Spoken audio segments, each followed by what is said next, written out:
Hey friend, welcome to the Branding with Jade podcast. I'm Jade, also known as the Aussie Adventuress, and I left the high-flying corporate world to chase my dreams and build an online business. Now, my biggest passion is teaching you how to get paid to be yourself doing what you love. If you want my secrets on all things personal branding, marketing, entrepreneurship, and making money doing what you love, then lovely, you are in the right place. Let's go.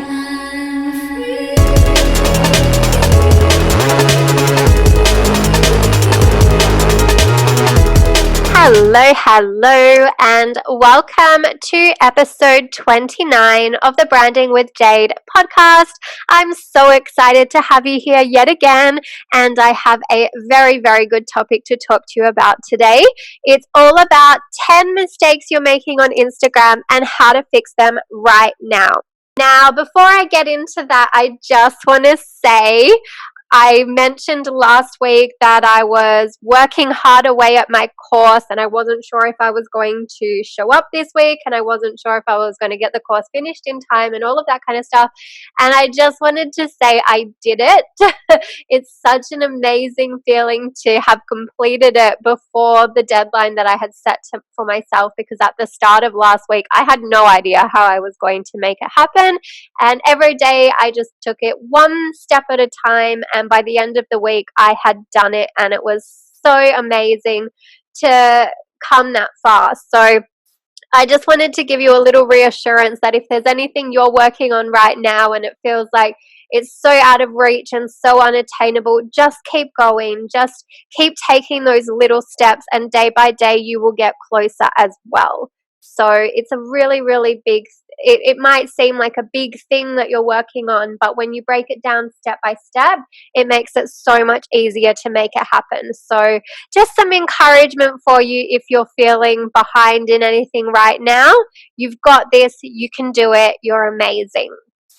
All right, let's move into today's topic now. So these days, no one really hands out business cards anymore. I don't know what your experience is like, but whenever I go to networking events or I meet new people, we just add each other on Instagram these days. So Instagram is basically the new business card, and it's quite interesting because I was at I was doing my personal styling course last year, and I don't know if I've told this story before, but I was one of the youngest ones in the course, and so obviously I'm very social media oriented, and I don't really believe in business cards. I don't really see the need for business cards, and I had a bit of an argument with some of the older ladies in the class because they were like, well, how are you going to let people know about your business? How are people going to find you? How are you going to connect with people? I was like, I'm going to share Instagram. I'm going to tell them to follow me on Instagram. I'm going to do ads on social media. I'm going to connect with them online, and I'm going to form a better relationship with them, because I don't know about you, but when I take people's business cards, they end up at the bottom of my handbag. They just get destroyed, and then a few months later I throw them out when I'm cleaning out my handbag, and I never do anything else with them. So to me, business cards are pretty pointless. And also, when you're in this kind of environment, when you're a digital entrepreneur and you live the laptop lifestyle, like I started my business as traveling around. I wasn't carrying business cards around with me, and no one I knew was carrying business cards around. We were moving around all the time. So we were just connecting with people on social media. And to me, that's a much stronger way to form a connection with a person. That's something where you keep getting to know them better. It's not just them handing you a piece of paper and that's the end of the relationship. You're actually getting to know them. You're getting into their world and you're spending time with them. So the point of this is that your Instagram is really important and all your social media is important. But Instagram is like this visual business card, and it's your place to really create an amazing brand for yourself. And if you're not showing up in a really powerful way, then that can hold you back, and that can prevent you from having the success you desire, especially on Instagram, because Instagram is such a visual platform and people are making such quick decisions about you based on your appearance. I remember I did a post last year where I said it was less than 1.5 seconds that people take to make a decision about you. It could even be less now, but that was the stat that I found. And even that, like, that is literally click your finger, that's it. And if they're making that judgment based on what they see, they're not going to go deeper into your account if they don't like what they initially see. So first impressions are extremely important on Instagram, and you really do need to be thinking about what your account is saying about you. How is your brand being represented? And that's what we're going to talk about today. So what inspired this topic? It's one I've been wanting to talk about for a long time, but recently I've been getting a lot of messages from people saying how much they love the brand I've created on Instagram, and they've been asking me for tips on how to improve their accounts. They've been asking me how I create my content and all of that kind of stuff. And so since I've been looking at people's accounts so much, I thought I'd give you a bit of an overview of what I've noticed. So this did actually start as 5 mistakes, but as I was listing them out, it ended up as 10. So let's dig into them. Okay, so mistake number 1 is firstly not having your name on your profile. Even if you've got a different Instagram handle to what your name is and you've got a brand name, you should still have your name on your profile in the bio section, like the title section. Have your name there so people know who they're talking to. I don't know how many times I've gone to an account and I've tried to someone will message me and then I'll go to message them back and I'm like, I don't even know what to call you because your name isn't on your account. Like, that is such an important thing. How can you build a personal brand if people don't know who you are? So it's so important to have your name on there so people can actually message you and refer to you. If I can't call someone by their name, then I generally am more reluctant to message them because I don't know what to say to them.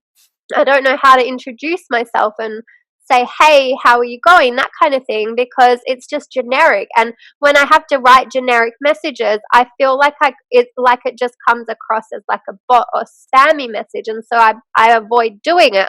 I'd rather write to a human that I know their name and I can connect with them.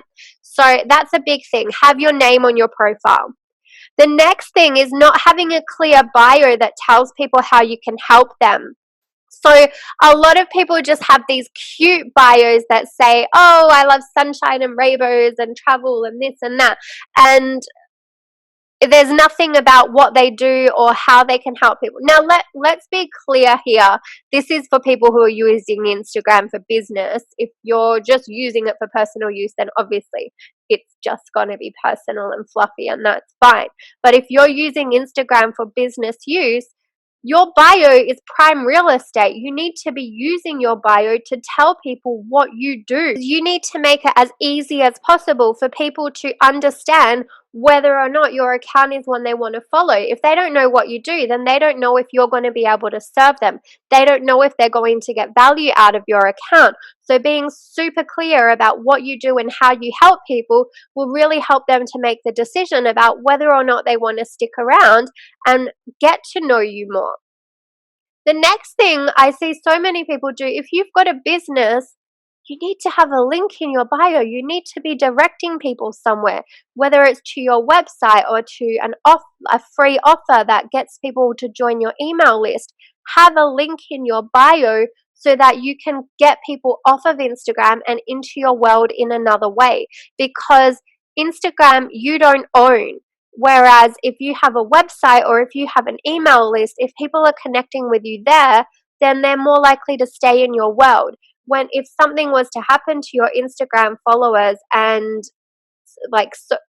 Mark Zuckerberg decided to shut Instagram and Facebook down one day and you lose your entire following, how would you still stay in touch with those people if you've never built an email list, if you've never spent the time to build yourself up in other places? You really need to be having somewhere where you can direct people off of Instagram and to stay in your world and to get to know you better, to nurture them and to form a deeper relationship with them. And the best way to get them off Instagram and into your world is through a link in your bio. So that is prime real estate that you should be maximizing. The next thing is not making the most of your Instagram stories and feature highlights. Video is the most popular content that people want to consume these days, and stories is such an easy way to show up on video without having to put too much effort in. You can literally share a day play by play of what's going on in your day, behind the scenes in your business, and all of that kind of stuff, so people get to know you. They get to see you and connect with you on a more human level, and they really get to understand what you do and what you're about, what your interests are, how you can connect with them, how you can help them, all of that kind of stuff. But if you're not showing up on stories, then you're really, really doing yourself a disservice.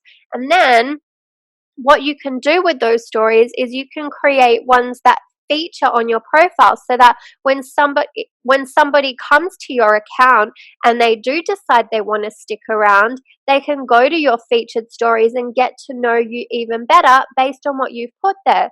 So put your products and services in there, put your client testimonials in there, put behind the scenes in there, tell your story in there. Really use your stories to amplify your brand and share the important parts of your business with people, so that they can really get to know you and understand, again, if they want to work with you. Another big thing is not showing your face enough.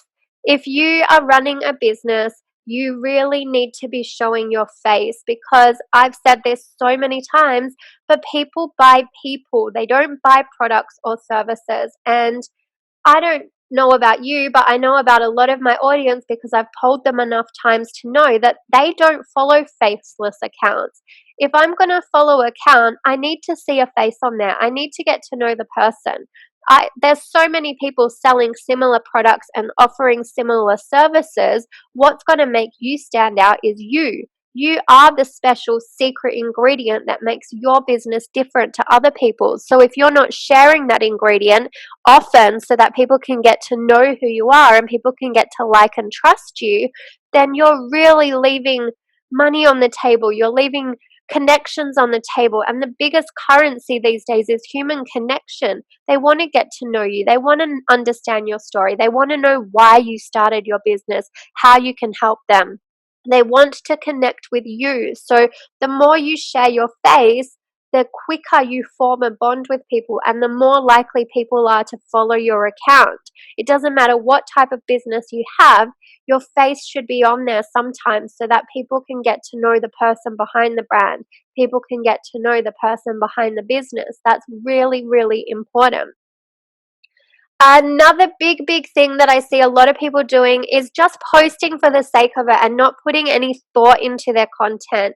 And whether that's that the photos aren't high quality, or there's no consistency in the feed, or they're just writing lazy captions, things like that. All of that plays a really important part. If you post a photo and then you don't think about the caption that goes with it, you're really not taking the time to connect with your audience. You have all those words in that caption. Make the most of it. Really use it to connect with your people, to inspire them, to give them value, to give them a call to action, to take some action from your account and from your post. That's how you're going to form a deeper bond with people. And just posting for the sake of it, people can sense when there's no alignment to a post and no feeling. They can understand the energy, and it's all energy, it's all feeling. So if you're not feeling energetically aligned to the post, then it's not going to give any value. So you're better off posting less and making sure that the posts you do have really good value and are going to connect with your audience in a way that is going to get them to take action in the way that you want. Because if you're just posting for the sake of it, it doesn't really have a great effect. And I know, because that's what I used to do. I used to just post every day because I thought I had to, not because I wanted to, not because I had valuable content to share. It was like a stressful thing where I would say, I have to post at this time. This is the time where I'm going to get engagement. This is what I'm going to post. And if I didn't have a post, I'd just try and find a post, and I'd just post something just because I had to post as what I thought, rather than because I felt aligned to post. Now you'll see me posting at all different random times of the day. I don't have a set time when I post.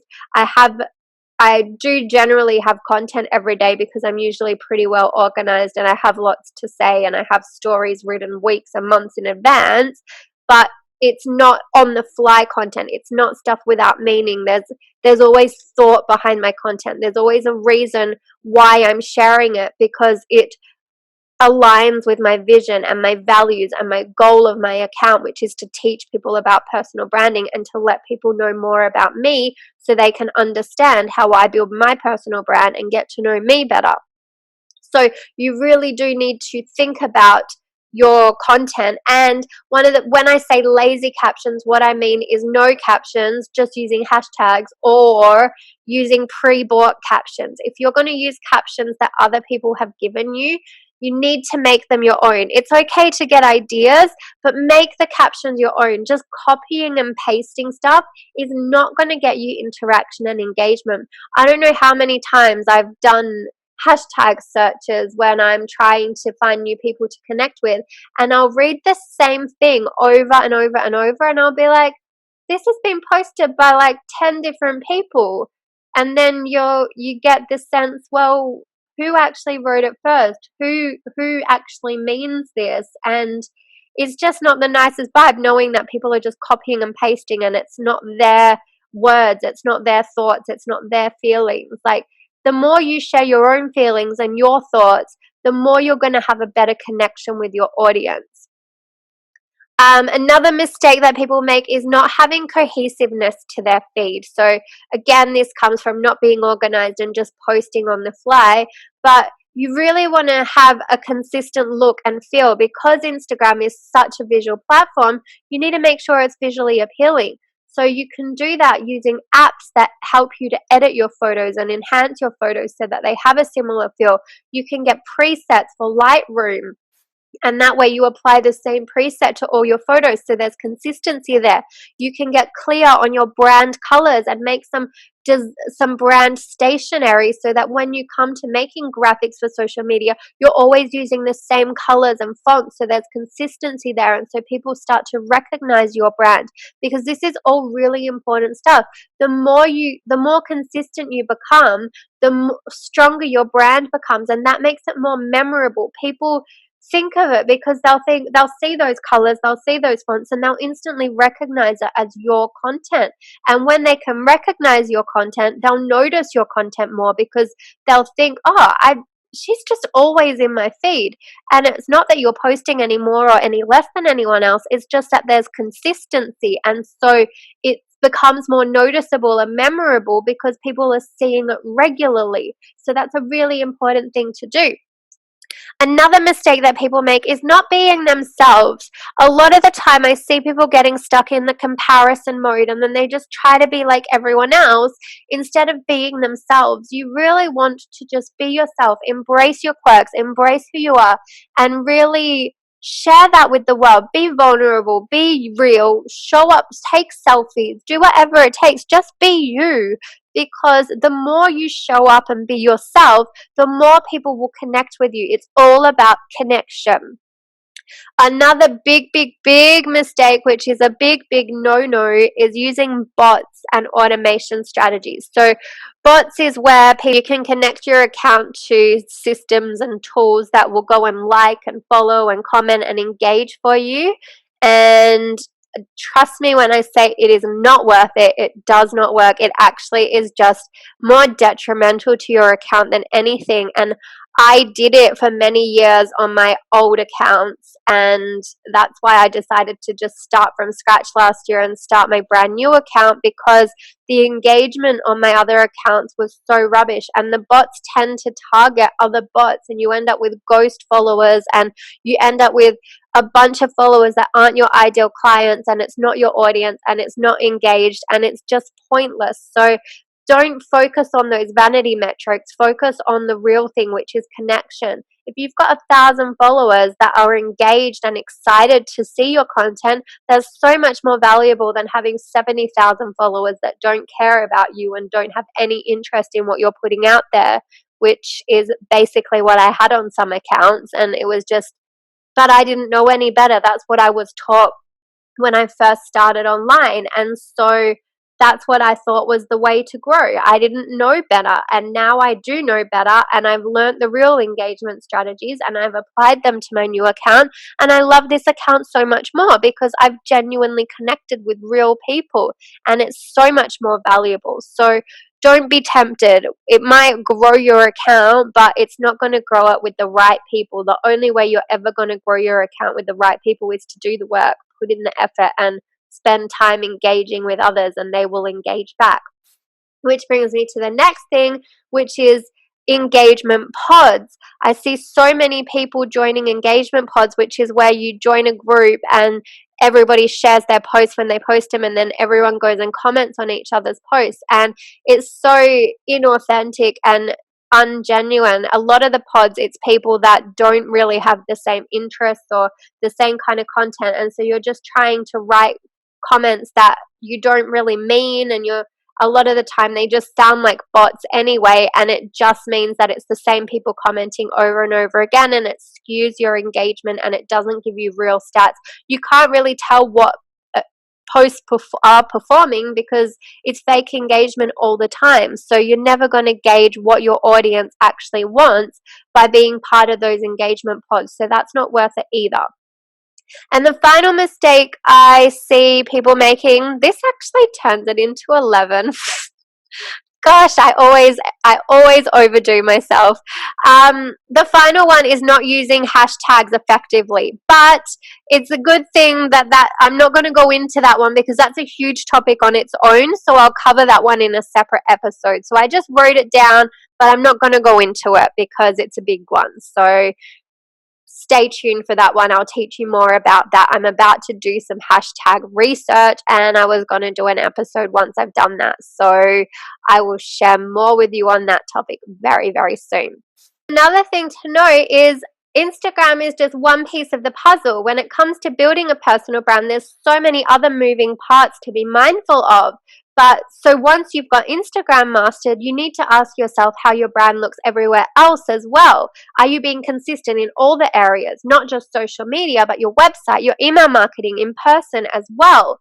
And I know you might be thinking, oh my God, it sounds so overwhelming and scary, and I'm so confused and lost, and I don't really know what to do. It's just all so confusing to me, which is why I've decided to share my new brand audit guide. So this is an even more in-depth version of my branding checklist. So some of you might have gotten that over the last year or so that I've been sharing it.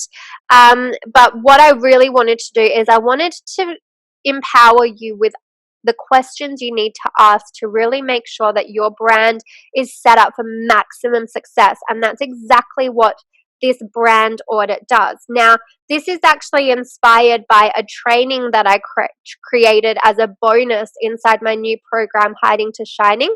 So I've got a whole training around how I audit my brand, how I make sure that my brand is set up and cohesive and all of that kind of stuff. And there's a lot more that goes into a brand audit as well.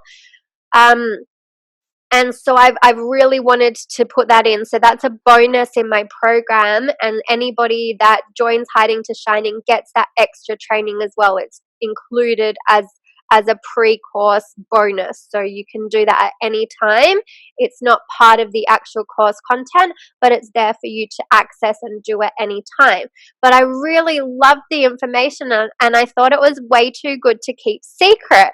So what I've done, I haven't given you the whole entire workbook because that wouldn't be fair to the people who invest in the course and get the bonus. But what I've done is I've shared a sample of the workbook with you. So this is to help you review your social media presence. Since social media is what I've been talking about today, I really want to help you get clear and consistent with your social media presence and to really start to nail your personal branding on social media, because it's such a good starting point for building a powerful personal brand. And once you nail that, then you can move into the other areas as well. So I've created a brand audit workbook, basically a social media audit workbook, and I want to share that with you today so that you can really start to audit your brand and see how you're stacking up on social media and whether your brand is set up for maximum results and set up effectively to get you the best results on social media. So if you want to get hold of that, you can get it for yourself at jadescarfoni.com/social media audit. The link will also be in the show notes. And that way you can check to make sure that your brand is on the right track and that you're really showing up in the best way possible. So I hope you got some really good value out of this. I hope you will start to implement these things on your Instagram account to make sure that you build an even more powerful personal brand. And if you would like to get access to the entire brand audit training as well as the whole Hiding to Shining program, where I will guide you through step by step to create the most magical personal brand of all, then don't forget to join me inside the program. The doors are now open and you are welcome to join. Those people that put themselves on the wait list have been sent discount codes and special bonuses. So if you're on the wait list, make sure you check your emails to get all those details. And for everyone else, you can go to the link in my show notes and you'll be able to access all the information about how you can join Hiding to Shining right now. So I really hope you enjoyed this episode. I thank you so much for your time. But for now, I am signing off and I look forward to speaking to you again next week. Here's to creating the most magical personal brand of all. I will speak to you soon. Bye for now.